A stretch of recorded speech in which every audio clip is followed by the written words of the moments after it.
Ramon TV, habari na burudani kiganjani mwako. Kwa niaba ya wachezaji wenzangu, sisi kama wachezaji tuko tayari kwa ajili ya mchezo na tumejiandaa vizuri na maandalizi yanaendelea vizuri, na kikubwa tunatambua umuhimu wa mchezo wetu wa kesho. Kwa hiyo sisi kama wachezaji tuko tayari kwa ajili ya kupambania pointi 3 na kupata matokeo mazuri katika mchezo wa kesho. Kikubwa tunachoamini mchezo utakuwa mgumu.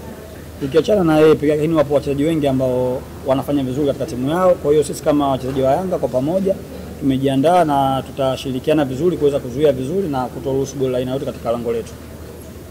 Sisi kama wachezaji ni kama wanajeshi tu, kwamba muda wote inabidi wabadilike kutokana na mazingira. Kwa hiyo kila mwalimu anapokuja ni kazi yetu na ni wajibu wetu kuweza kumpokea na kuweza kumpa ushirikiano na kuweza kufanya kile ambacho mwalimu anatupa na kukipokea kwa uharaka na kuweza kukitimiza.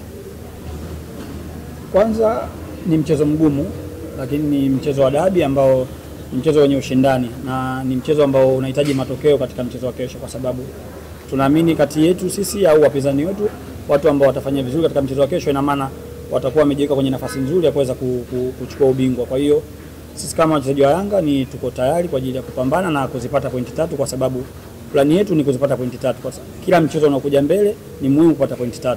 Kwa hiyo sisi kama wachezaji tuko tayari kwa ajili ya kupambana, kufanya vizuri, kuzichukua hizo pointi 3 na kuangalia mchezo wa mbele ili kuweza kutetea taji letu. Kupata matokeo mazuri katika michezo iliyopita ni jambo zuri, kwa sababu inatupa confidence katika mchezo huu ambao tunakwenda kucheza, lakini hatupaswi kujiamini sana, kwa sababu kila dabi inakuja na plani tofauti na kila dabi inakuja na mahitaji tofauti. Kwa hiyo ni jukumu letu tu kuweza kufuata maelekezo ya mwalimu na kuweza kupambana katika mchezo wa kesho kuweza kupata pointi 3.